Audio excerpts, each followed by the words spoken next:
Olá, meus amigos, meus irmãos e irmãs do Centro Espírita Seara Fraterna, lugar onde eu tenho um grande respeito, gratidão, admiração. Estamos iniciando mais um estudo relacionado à nossa doutrina espírita, ao Evangelho de Jesus, estudado, analisado pelos espíritos amigos que nos trouxeram com tanto carinho e respeito a doutrina espírita. Eu gostaria de falar hoje para vocês, conversarmos juntos, exatamente sobre essa vinda para o plano físico da doutrina espírita. A gente tem que ter em mente que não vamos aqui fazer apologias desnecessárias ao Espiritismo. O Espiritismo não precisa disso, não há necessidade dessas colocações, sabe, que queiram colocá-lo como principal religião, como nada disso. Nós devemos fazer uma análise respeitosa, justa, leal, lógica da doutrina espírita. Quando nós começamos a estudar Espiritismo, já faz algumas décadas, nós, então, procuramos isso no Espiritismo. Onde estava a lógica das suas afirmações, dos seus postulados? Este foi o nosso interesse principal em relação ao Espiritismo. Então, eu me torno espírita, eu tinha muito pouco tempo, eu já tinha frequentado centros espíritas desde criança, mas no dia que eu entrei mesmo para valer no Espiritismo, eu quis saber o que é o Espiritismo. Quais são os seus pontos fundamentais? Quais são as suas orientações a partir das quais nós podemos caminhar com uma certa tranquilidade? E foi esse o móvel inicial da nossa chegada ao Espiritismo. Como nós temos um carinho muito grande pela história, pela antropologia, pela psicologia, principalmente, e por outros fatos que envolvam a questão humana, então nós buscamos o Espiritismo por esses parâmetros. No parâmetro histórico, no parâmetro antropológico, sociológico, psicológico. Foram esses 4 móveis que nos induziram a fazer o estudo sobre a doutrina espírita. E é claro, também, porque na época estávamos muito necessitados de ajudas, como todos nós temos, né? Mas a parte terapêutica também. Então eu não queria tomar um passe simplesmente. Eu queria entender o que era o passe. Eu queria conversar com alguém que me levasse à situação de entender realmente o que era toda aquela caixa para mim de surpresas. Porque provavelmente ao longo dos séculos, buscando outros tempos, outros conceitos religiosos, tivemos aí muitas decepções, muitas coisas que não encaixavam, muitos mistérios, muitos dogmas, que influíram diretamente numa fé muito não raciocinada, e não era isso que eu queria. Então buscamos o Espiritismo exatamente nessa premissa de que ele nos responderia às nossas questões. E aí começamos a estudar Espiritismo. Ora, nós temos noção de que o homem está aqui no planeta há mais ou menos 7 milhões de anos. E nesse período, ele vem buscando se ajustar com ele e com a vida. No primeiro momento, ele era um examinador do cosmos, mas de uma maneira muito rudimentar, onde o trovão era uma demonstração de Deus, onde um raio, um relâmpago, seria a demonstração da sua força, onde o meteorito seria uma pedra vinda dos céus. E assim, sucessivamente, ele foi conversando dentro da sua possibilidade com o cosmos que o envolvia. Teve aí muito auxílio dos espíritos encarnados ou desencarnados, materializados ou não, que o ajudou muito para entendimento desses primeiros momentos dentro da sua busca, da sua relação com Deus. Nós vemos isso na mitologia, dita daqueles que são chamados os deuses, os semideuses. Nós sabemos que foram espíritos que ajudaram o homem naquele princípio. Como o próprio Emmanuel nos diz no livro A Caminho da Luz. E assim o homem foi caminhando, foi passando as suas fases, selvageria, primitismo, tribal, para chegar na faixa do cidadão. O que ocorreu, então, foi que ele, que tinha aquele princípio relacionado mais com o cosmos, com seus ritos, seus cultos, seus totens, ele, então, começa a buscar uma quebra daqueles tabus antigos. E aí ele começa a se soltar daquela cosmicidade, daquele estado de permanência com o todo que o envolvia, tanto a natureza daqui quanto a natureza celeste. E aí ele partiu em busca das suas conquistas do mundo, partiu em busca das suas propriedades, tanto físicas quanto materiais, e se tornou um homem do mundo. Um homem totalmente ligado a este mundo materialista, a este mundo que não tem respostas, onde ele achou que este mundo é permanente, enquanto a impermanência é a fase, a base principal do plano físico. Tudo muda, tudo transforma. As montanhas movem, os desertos se tornam oceanos, e oceanos em desertos, os continentes se deslocaram, as placas tectônicas levaram esses continentes para mais distantes, e essas placas continuam movimentando, numa premissa de que novas mudanças virão para o plano físico da Terra, e este homem fixa, então, a sua identidade, a sua identificação em cima dessa impermanência. É claro que os avanços aconteceram, porque as pesquisas surgiram. O conhecimento se adquire pela revelação ou pela pesquisa.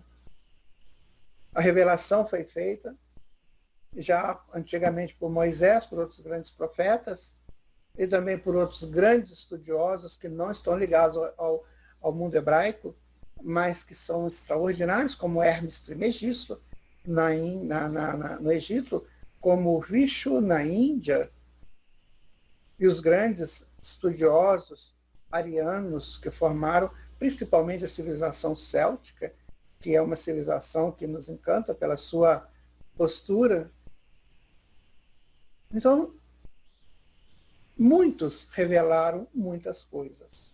E aí chegou agora o momento em que o homem, que já tinha feito várias pesquisas no campo da agricultura, da pecuária, agora ele precisava aprofundar essas pesquisas. E começou, então, a industrialização, começou a era da informática, as grandes universidades foram criadas, os grandes centros comerciais, os grandes centros culturais, e a cultura se faz pela prática de usos e costumes.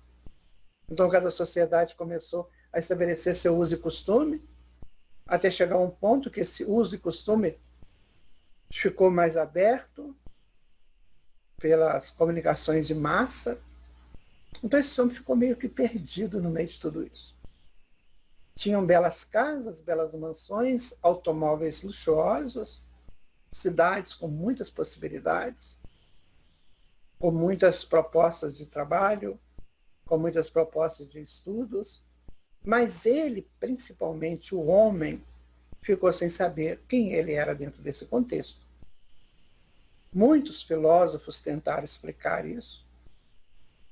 Desde a época clássica, os gregos aprenderam com os egípcios, Os egípcios exilados de Capela foram embora, venceram as suas etapas, deixaram esse legado para os gregos, e os gregos então começaram a trabalhar esses legados, uns com muita propriedade, outros um pouco menos.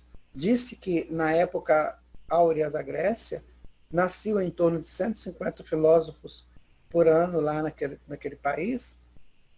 Alguns se sobressaíam, outros não, mas deixaram para nós o início dos estudos, né? O início do estudo do átomo, do mundo das ideias, da pesquisa da razão, da estrutura do belo, do bom, do estético, da harmonia, da perfeição. Então, esses conceitos tiveram início ali naquela grande civilização, que mais ou menos aconteceu a partir dos anos 800 antes de Cristo até mais ou menos os anos aí 200, 300 depois de Cristo. Grandes nomes ali surgiram, alguns destaques imensos, como Sócrates, Platão, Aristóteles, Pitágoras e outros tantos, Hipócrates, enfim, um monte de pessoas, um monte de espíritos de levas superiores que reencarnaram para dar ao homem do plano físico da Terra mais ou menos um norte, para que ele seguisse buscando a sua integridade. Então a inteligência, o raciocínio, a harmonia, a perfeição, o belo, o bom, tudo isso era trabalhado, era estudado naquelas escolas, e havia mesmo escolas muito rígidas, em que os seus pretensos estudiosos tinham que passar por várias e várias levas de iniciações, às vezes muito dolorosas. Então isso tudo foi formatando uma ideia básica do homem, do espírito. Depois tivemos essa parte do feudalismo, que foi, como diz Emmanuel, um retorno deste homem guerreiro do passado para um contato novo com a natureza, onde ele fez isso lá no primitivismo. Agora ele volta para a natureza para tentar recordar aquilo que ele viveu antigamente e acostumar o espírito naquela proporção de harmonia com a própria natureza, já que ele se tornou um guerreiro, participante de muitos exércitos, de muitas lutas fratricidas. Agora era necessário uma parada. Depois vieram as grandes conquistas, os grandes avanços do mercantilismo. Os reis se estabeleceram lá na Europa, criando absolutismo. E depois, então, vieram as reformas, né? Tanto da Igreja Católica, que era a grande gestora da teologia, da religião da época, e também dos avanços da industrialização para atender à necessidade dos espíritos encarnados. Antigamente era o tear familiar, mas eram poucas pessoas encarnadas. Morria, a maior parte reencarnava e desencarnava rapidamente, até muitas vezes na infância, mas depois foram modificando. A ciência foi trazendo medicamentos, foi trazendo pesquisas, e essas pessoas foram ficando mais tempo, e aí precisava de mais possibilidades de vida. Então os teares familiares deixaram de atender isso, e tivemos que criar, então, os grandes centros industriais para atendimento geral de tecido, de utensílios como um todo. E assim foi esse processo, esse movimento, essa ontogênese do homem na face da Terra. Mas chegou um momento que este homem precisava conhecer-se melhor. Ainda não tinha tido uma possibilidade estrutural de trazer para si os conceitos reais da vida. O Renascimento, ocorrido no século XIV, mais ou menos, foi um grande movimento de adequação do homem a ele mesmo, através da arte, através dos estudos, através da filosofia, através do início da ciência, onde começou-se a mostrar a possibilidade humana naqueles grandes avatares daquela época do Renascimento. Mas aquilo ficou meio que paralisado, porque nem todos os homens eram Leonardo da Vinci, Michelangelo, Rafael, nem todos eram. Então os avatares vieram, foram embora, deixaram a proposta, mas era preciso realizar isso, que foi um pouco acontecido com os artesãos nas suas salas de ofícios, onde ensinavam os aprendizes as artes artesanais. Mas o artesanato não era um artesanato que primava pela arte somente, era também um artesanato de fabricação de utensílios para a proposta humana. Depois começamos então a Idade Moderna, no século XVII, e aí já começa o homem a fazer um outro tipo de movimento, porque já estava estruturado psicologicamente, o seu inconsciente já tinha muitos arquivos do seu passado histórico, e ele exigia, o inconsciente exigia uma nova posição, um novo estabelecer-se.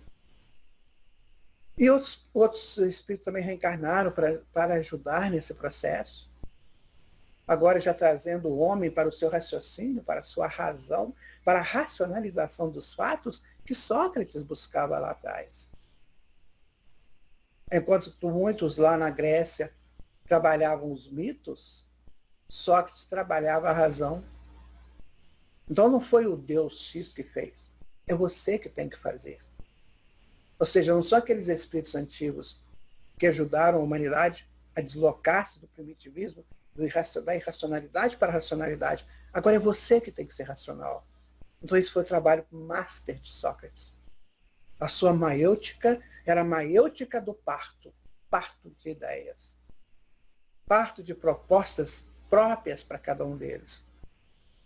E Sócrates, então, estabelece no mundo a busca da pesquisa do ser humano pelo ser humano.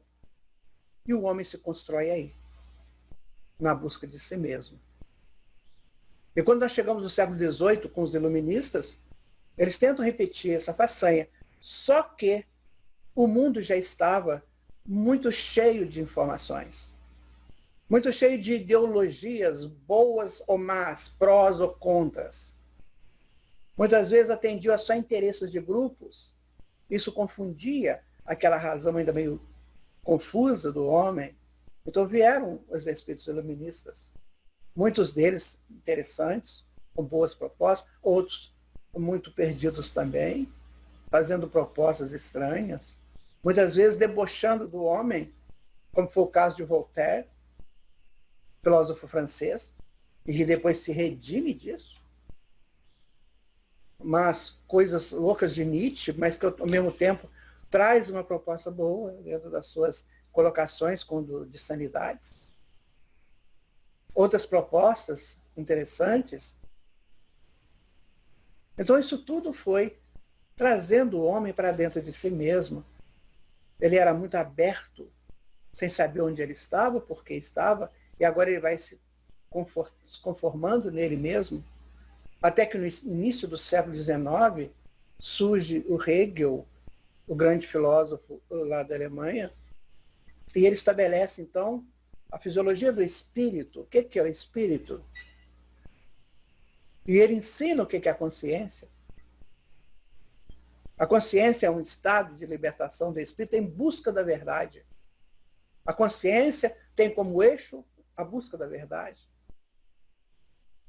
E ali os espíritos começam a fazer os seus deslocamentos reais daquela irracionalidade, daquela confusão pós-racionalidade, para uma busca da confirmação da sua racionalidade.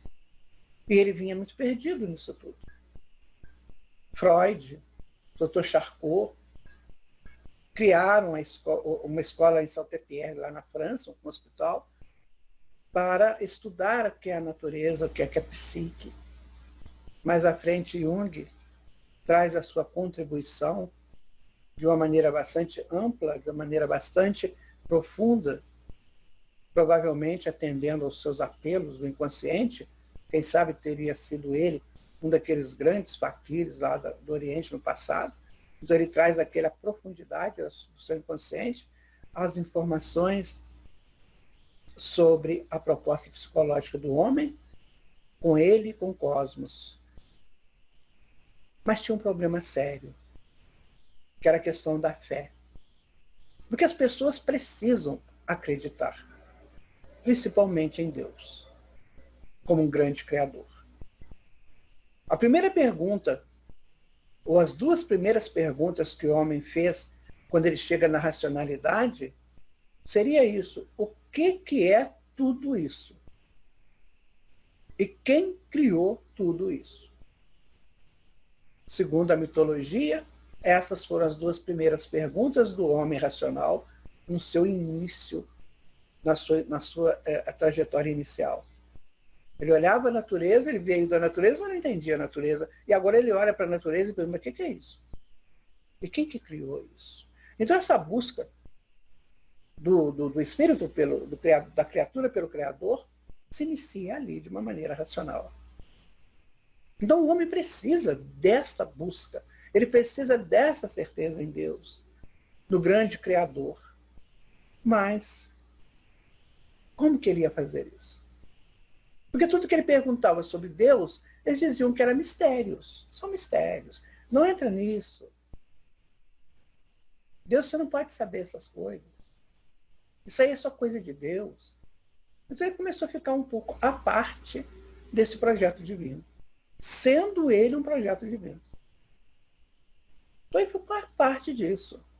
Até um certo ponto, enquanto ele era muito deficitário e necessitado, ele aceitava. Não, isso aí é mistério, não vamos penetrar nisso, muito embora a sua cabecinha, o seu coração pedisse, não vamos entender. Isso foi criando problemas. Foi criando problemas porque ele não tinha acesso às informações que estavam contidas no próprio Novo Testamento. Ele não tinha acesso à mensagem primordial de Jesus. Ele sabia que Jesus era uma pessoa muito interessante, que morreu para salvar todo mundo e ficou lá numa cruz pregado, e aquela imagem da cruz o fixava numa imagem de agonia. E ele começou a entender, quer dizer que para eu entender Deus eu tenho que ser agonizante, ensanguentado, coroado de espinhos.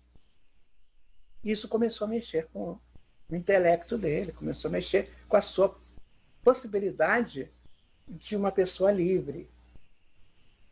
Aí vem Martinho Lutero, que começa a mudar essas questões. Né? Não, vamos pensar diferente, vamos trazer o conhecimento nas mãos de cada um. Aí ele cria praticamente a língua germânica para criar a Bíblia. E essa Bíblia, então, passa a fazer parte do dia a dia das pessoas. Aí surge um outro problema. Como interpretar aquele texto tão metafórico, tão simbólico? E começaram, então, as dificuldades. Muitos espíritos extraordinários reencarnaram ali como pastores, como condutores daquelas almas que agora tinham a Bíblia nas mãos, mas eles também tinham o seu tempo, desencarnavam e nem sempre voltavam o outro na mesma condição. E assim a coisa chegou num nível muito complicado, que foi o nível do materialismo exagerado, porque o materialismo, através das pesquisas científicas, avançou muito. Eram muitas coisas prontas, próprias, muitos inventos, muitas estruturas de conhecimento da química, da física, da biologia, muitos tratados extraordinários de Newton, Lavoisier e tantos outros. Então esse homem precisava se adequar a isso. Porque a massa não tinha esse conhecimento. Quem tinha conhecimento eram picos da massa, alguns avatares, mas não a massa em si. E o que diz, o que governa, o que relaciona é a massa, porque é essa massa que tem que ser orientada. Então eles começavam a digladiar-se entre eles. Como é que nós vamos fazer? As dissensões aconteciam. A própria escola de Pestalozzi teve esse problema lá, porque não se chegava a um acordo. Então foi tudo muito difícil. Não se encontrava uma fé que pudesse estabelecer um novo parâmetro para aquelas pessoas que estavam vivendo o seu avanço intelectual, psicológico. Então tinha que acontecer alguma coisa. Ou então, os homens perderiam definitivamente este contato dele com seu Criador. E isso seria muito ruim. Chegou-se mesmo, no século XIX, metade do século XIX, criar-se um jornal lá em Paris que estabelecesse todas as possibilidades, as virtudes da igreja, enquanto condutora de almas milenar que era, secular. Mas aquilo não ganhou muito efeito, por quê? Porque as pessoas queriam pesquisar. Já tinham grandes pesquisadores, fazendo uma abertura maravilhosa do conhecimento humano. Mas por mais que esse homem buscasse esse conhecimento, entendesse essas coisas, faltava nele a ligação do coração. Não é só a mente cerebral, é também a mente do coração. Porque a mente, ela não se restringe ao cérebro, ela faz todo o envolvimento do ser. Então era preciso também atender a essa parte, que é a principal parte, que é o coração. Sabemos hoje, por pesquisas das neurociências, que toda a informação que chega no cérebro primeiro passa pelo coração, que é a sede de recepção e de transmissão do espírito. É o seu departamento mor, é o seu status administrativo. No coração estão estabelecidos os sentimentos, que vão gerar pensamentos, que vão gerar ações, que vão gerar palavras. Está estabelecida a vontade, que é a maior potência da alma. Está estabelecida a razão, que é o discernimento, a busca, a escolha. Está estabelecido o desejo como uma sala de início da vontade. O desejo ele é muitas vezes irracional, e a vontade é lógica, ela raciocina. Está estabelecido Deus como ponto referencial de toda criatura. Era isso que aquele homem queria. Esse encontro com aquele Deus que está no coração dele.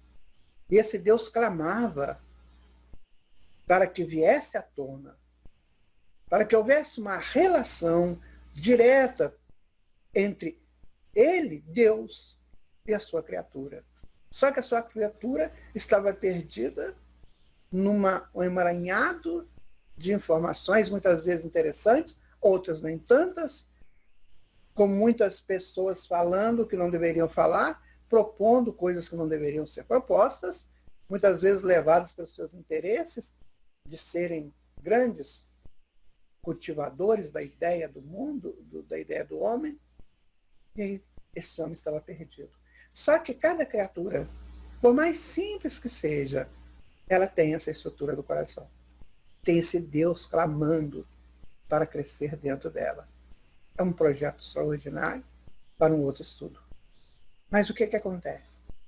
Como é que esse homem ia fazer expandir esse Deus dentro dele se ele, homem, ainda não tinha um caminho, algo reto que o fizesse ter fé raciocinada? Então a minha fé não é porque alguém falou que eu tenho que acreditar, mas eu tenho certeza, então eu teria a minha fé. Então eu tenho que ter essa certeza. Eu tenho que voltar para a minha proposta divina e a partir dessa proposta eu ter a fé que me leve, que me conduza de volta ao meu Pai. E como encontrar isso? Encontraria isso na igreja? Na igreja reformada, nas escolas iniciáticas, muitas vezes fechadíssimas, porque para se adentrar teria que se fazer muita renúncia, e o homem não estava muito afim disso. Ele estava afim de conhecer livremente, assim como os pássaros vivem livremente, assim como Jesus caminhou livremente. Então ele começou a fazer esses questionamentos. Encontraria isso nas faculdades, nas universidades? Provavelmente não. porque ali estava cheio de muitas ideias fechadas, tacanhas, por mais que fossem importantes, são importantes, mas ainda ideias muito relacionadas ao materialismo rastro, aquela coisa muito superficial. E aí esse homem ficou meio perdido. Aí tinha que acontecer alguma coisa. A espiritualidade tinha que trazer para o homem o caminho para ele ter uma fé raciocinada. Por que eu acredito? Porque eu vejo. E por que eu vejo? Porque eu abri o meu campo visual. Então agora eu posso entender. É nesse contexto, neste momento, que surge a doutrina espírita. Exatamente nesse bojo de informações, de conteúdos, de ser, de viver, que surge a doutrina espírita. E ela vai trabalhar exatamente 5 postulados básicos que são imortais, que permanecem no universo, não só no planeta Terra. Então, o que acontece? A doutrina traz esses postulados universais, atemporais, estabelece como pilares dos seus estudos. Quando ela fala de imortalidade, pilar básico. Quando ela fala da reencarnação, que é o processo pelo qual os espíritos crescem e avançam. Ela fala da mediunidade, que é o processo de comunicação psíquica entre todos os seres da criação. Ela fala da pluralidade dos mundos habitados, onde todos os globos que existem no universo, são 7 trilhões deles, eles serão habitados, não se cria nada por nada, sempre tem um propósito. E ele vai entender Deus, que é a inteligência primária, suprema, né, causa primária de todas as coisas. Então, com esses 5 pilares, agora este homem pode se fixar. Então, eu sou um ser imortal, estando num ciclo de experiências, onde eu adquiro conhecimentos, tanto estando no corpo físico quanto fora dele. Eu posso comunicar com todas as pessoas, e aí você mata a morte, que já tinha sido morta lá na imortalidade, agora você dá outra facada nela, outra paulada nela, porque então eu posso comunicar com todos os seres, encarnados ou desencarnados, não importa. Agora eu posso entender, olhar o cosmos, não como antigamente, quando eu era selvagem, e ficar vendo os roncos de Deus pelos trovões, ou então uma demonstração do seu poder pelos relâmpagos, não. Agora eu olho para o céu e falo, olha, são mundos, são propostas, são estradas, são caminhos. E agora tenho Deus, a inteligência máxima. Ou seja, tudo que existe foi criado por ele, para uma finalidade, inclusive eu. Ele é a causa suprema de tudo isso, a causa primária de tudo isso. Então, é a inteligência suprema. Ora, então agora eu posso fixar a minha fé em cima desse raciocínio. E aí, para completar esse cômputo de informações atemporais e imortais, completamente permanentes, vem a proposta de Jesus como o modelador do mundo, o Cristo, que dirige tudo, aquele ser supremo dentro do planeta e que dirige todas as nossas ações. E aí eu posso buscar o Evangelho, que agora eu vou entender o Evangelho de uma maneira diferente, não como uma imposição ou receituários para ser feliz. Não, nada disso. Eu vou perceber que o Evangelho é a abertura de uma estrada iluminada por onde eu tenho que transitar. Assim, o Evangelho sai dos púlpitos, sai das mesas de pregação, para ir com cada um onde ele quer que ele esteja. E isso modifica sobremodo a postura deste homem na Terra. Modifica completamente. E aí ele vai entender, quando Jesus diz que a cada um segundo as suas obras, está no Evangelho de Mateus, ele vai entender o seguinte: da maneira que eu obrar, eu receberei. Observe como é que a evolução do pensamento muda. Então, eu não sou nenhum degradado de Deus e nenhum protegido de Deus. Eu sou o que eu faço, o que eu realizo. Então, eu tenho autonomia, soberania para fazer o que eu bem entendo e vou entender também que as consequências virão para mim. Aí você remonta lá a Sócrates. 2.400, 2.500 antes de Cristo, 2.300, quando ele mandava a gente refletir. Ele pegava uma daquelas pessoas, seus discípulos, e perguntava assim: você tem coragem? Aí ele disse: tenho. O que é coragem? Mas por que você tem coragem? O que a coragem fala para você? Quer dizer, era aquilo que Sócrates fazia, esse parto do espírito pelo espírito, essa maiêutica socrática. E a doutrina espírita vem rememorando isso. Olha, você tem muitas informações agora, muitas. Que você é imortal, que você está um espírito que está no ciclo reencarnatório, que vai sair dele um dia, quando você não precisar mais, que você tem uma proposta mediúnica, uma proposta de relacionamento psíquico sem necessidade de palavras. Você pode comunicar por frequências. Você pode viajar por esse universo à medida que você vai aprimorando e você vai entrar em outras escolas, outros mundos, para você cada vez mais avançar na sua evolução e você tem Deus dentro de você. Minha gente, isso muda completamente a estrutura do homem no mundo e futuramente modificará a estrutura do mundo.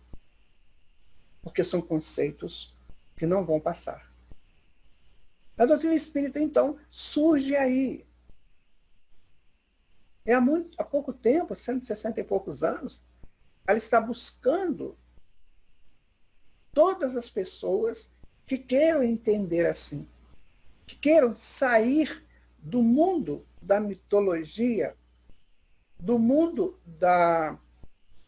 dos simbolismos, muitas vezes que prendem, do mundo das falácias para o mundo da libertação. Então nós podemos estudar, repetir aqui a palavra de Vinícius, ou Pedro Camargo, no seu livro Em Busca do Mestre, quando ele diz: o objetivo máximo do Espiritismo é precisamente esse: educar para salvar. Iluminar o interior dos homens para libertar a humanidade de todas as formas de selvageria.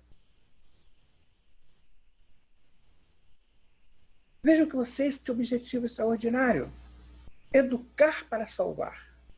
Iluminar o interior do homem para que ele se liberte do seu processo de selvageria, porque nós ainda estamos, por processos atávicos, ligados à selvageria. Ainda reagimos como animais selvagens em determinadas circunstâncias. Então, o Espiritismo, por essa possibilidade de estudos de fé raciocinada, eu me liberto disso. O que adianta eu ser selvagem, eu matar, eu gritar, se isso não vai fazer nada de bom para mim, porque eu vou receber em troca a mesma coisa, porque a cada um é dado segundo as suas obras? Aí ele começa a refletir. Então agora não vou mais praticar atos selvagens, não é porque alguém me proíbe de fazer isso, não é porque eu entendo que isso não é bom. Eu reflito que isso não é bom. Que isso é permanecer num passado onde foi bom naquela época, mas que hoje não é mais. É vaidade vencida.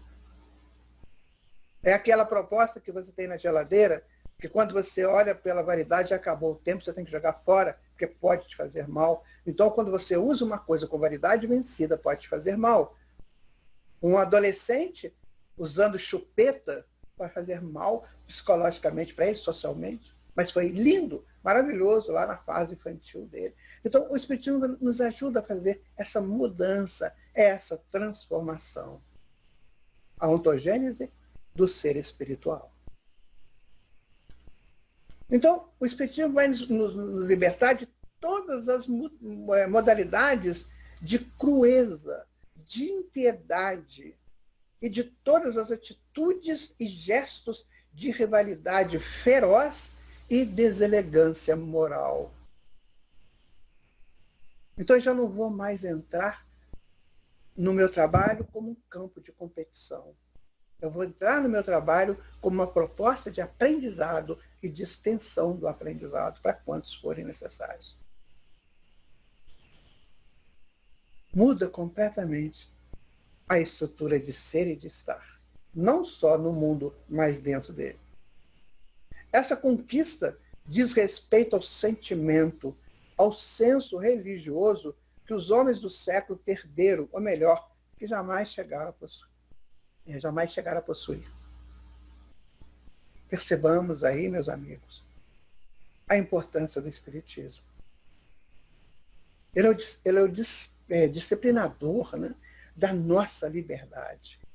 Não apenas para que tenhamos na Terra uma vida social dignificante, mas também para que mantenhamos no campo do espírito uma vida individual harmoniosa, devidamente ajustada aos impositivos da vida universal perfeita, consoante as normas de eterna justiça elaboradas pelo supremo equilíbrio das leis de Deus. Aí entra algo extraordinário também. Leis de Deus. Leis que nós, muitas vezes, não queremos saber. Porque nós queremos estabelecer leis. Lei da justiça, do amor e da caridade. 3 leis morais básicas que dignificam o homem, que o colocam num status moral melhor, superior. Justiça relacionado a eu receberei de conformidade com as minhas obras. Então eu busco mais os meus deveres que os meus direitos. Porque se eu cumpro com o meu dever, o meu direito é garantido. Se não pelos homens, por Deus. O amor, não como essa expressão rotineira, passageira, estranha, de encontros aventureiros que se diz amor, mas amor consolidado na inteligência, na harmonia, na perfeição, no belo e no bom. Esse amor, que é a lei única que rege todas as coisas. Essa energia em altíssima frequência. E a caridade. Primeiro para comigo. Porque se eu não encostar de mim, se eu não cuidar de mim, como é que eu vou cuidar do outro? Então a caridade comigo me ajuda a me salvar das teias do ego inferior. Mas temos também as leis fisicoquímicas. Força maior atuando no interior do átomo, menor força fraca, força forte, força fraca, atuando nos elétrons, o eletromagnetismo conformando os corpos e a gravidade conformando os corpos entre si. Eu tenho que cuidar dessas leis. Porque se eu não tomar cuidado e deixar uma pedra cair no meu dedo, eu vou machucar meu dedo, porque ela está cumprindo a lei. Então eu tenho que aprender a cumprir a lei. Assim como os objetos cumprem, eu também tenho que cumprir. Assim como o instinto me ajudou a cumprir, agora eu tenho que cumprir pelo raciocínio. E tudo isso chega para o homem numa proposta extraordinária de avanços. Então agora nós podemos dizer que a doutrina espírita permanecerá. Porque ela não está fechada em dogmas, não está fechada em interpretações muitas vezes errôneas dos textos, mas ela está vinda do meu coração, saindo de mim como a proposta do divino que sou. Quando Jesus colocou sede perfeitos como perfeito, o vosso Pai Celestial, ele estava nos dizendo o seguinte: toda a perfeição está em você. É você que tem que fazer essa perfeição acontecer. Então eu serei perfeito para quê? Para ser alegre? Para ser feliz? Não. para alcançar a minha plenitude como espírito. Eu começo a preocupar com a minha plenitude. Afinal de contas, eu sou pleno comigo? Ou eu tenho nichos mentais que me prendem neles? Na angústia, na depressão, na incerteza, na insegurança, na fragilidade, no medo? Ou eu sou pleno, sou livre de tudo isso? Porque eu tenho essa proposta divina dentro de mim. Esse conteúdo divino está em mim. Eu posso, a partir daí, me expandir enquanto um ser divino que sou. Os tempos futuros, milênios futuros, a serem estabelecidos aqui no plano físico da Terra, em todo o planeta, em todo o sistema planetário da Terra, isso acontecerá. Os seus habitantes serão livres, serão plenos, porque entenderam isso. Não mais se digladiarão, não mais estarão em questões terríveis de um querer apoderar-se da proposta do outro, de um querer ser melhor do que o outro, mandar no outro. Não, uma proposta plena, onde todos contribuirão para o bem de todos. No ensaio da grande fraternidade universal. Então, quando vemos pessoas falando de outras galáxias, enfim, seres galácticos, intergalácticos, eu fico pensando no ser humano, que ainda não entende nem direito qual é a sua proposta. Como é que eu vou pensar em seres intergalácticos? Vou pensar no meu Cristo interno, que está precisando crescer. E em Jesus, o Cristo planetário, que como semelhante atrai semelhante, busca expandir o meu Cristo interno pelo seu Evangelho. Então agora o Evangelho passa a ser para mim um roteiro de vida. Um roteiro inteligente de vida. Não uma imposição religiosa, mas um roteiro que eu devo buscar, que eu devo seguir. Então a doutrina espírita traz para nós essa possibilidade. Ainda estamos no início. Egressos que somos de posturas muito infelizes do passado e que agora precisamos conscientemente modificá-los. Ou fazemos isso, ou fazemos isso. Bom que seja agora. Porque se não for agora, será no futuro. E se for no futuro, pode nos causar muitos aborrecimentos, muitas dores, muitos arrependimentos. Então, o que façamos agora?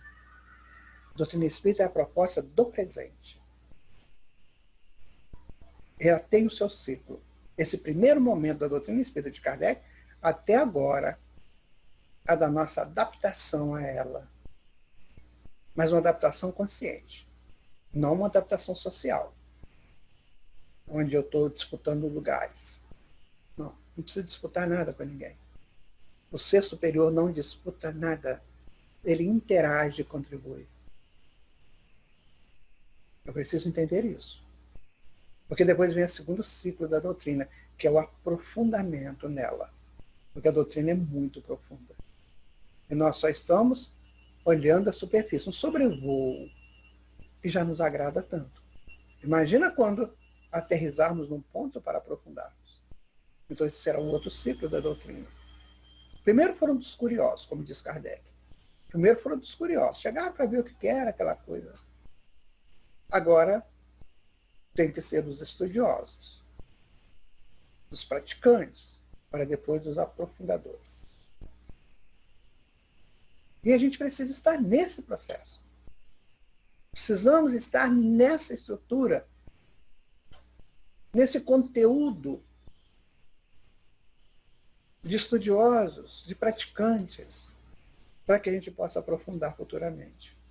Porque grandes espíritos surgirão, virão até aqui para fazer esse aprofundamento que nós necessitamos. Então, meus irmãos, minhas irmãs, a proposta da doutrina espírita é quando bem estudado, né, e bem interpretado e vivido, é um guia orientador em todas as atividades do homem, interessado em aperfeiçoar-se e a ser útil à comunidade em que vive. Porque nós não vamos conseguir esse aperfeiçoamento se nós não formos úteis. A utilidade é necessária, mas desde que essa utilidade possa me engrandecer ao mesmo passo que eu engrandeça o outro. Então não é o sair de si. O Hegel dizia, em si, fora de si, retorno a si. Eu estou em mim com os meus conteúdos. Saio de mim para levar meus conteúdos e trazer outros conteúdos. E quando eu retorno a mim, eu tenho então uma proposta, uma dialética da minha tese inicial, como antítese que eu trouxe lá de fora, para fazer uma síntese. Então eu serei um eterno dialogador com a vida, através das minhas ações, através das minhas buscas, através das minhas escolhas. Qual a proposta que eu trago de fora para mim? Como eu dialogo com essa proposta? Se for uma proposta tacanha, errada, infeliz, eu vou dialogar com as minhas propostas tacanhas e infelizes. E eu terei uma síntese infeliz e tacanha. Agora, se eu já trago dentro de mim propostas elevadas, essa proposta tacanha que eu trouxer de fora será anulada. Não entra nem na dialética, já automaticamente é anulada. E assim eu vou crescendo. Então a interação é necessária. Os relacionamentos interpessoais são necessários. Só que nós temos que saber fazê-lo de uma maneira grandiosa, de uma maneira bastante virtuosa, bastante fortalecida pela minha certeza de que eu sou de Deus, sou criatura divina em pleno projeto de expansão. Muito obrigado pela oportunidade que mais uma vez o Seara Fraterna me deu e que possamos todos estudar juntos essa doutrina incrível, que para nós agora é como um palácio que se abre, todo iluminado, e as suas portas estão começando a abrir, mas que me convida a penetrar nesse palácio de luzes. Muito obrigado. Jesus continue com vocês, com toda a direção dessa casa que eu amo profundamente e respeito. Até o nosso próximo momento. Muita paz, minha gente. Muito obrigado. Até um próximo encontro.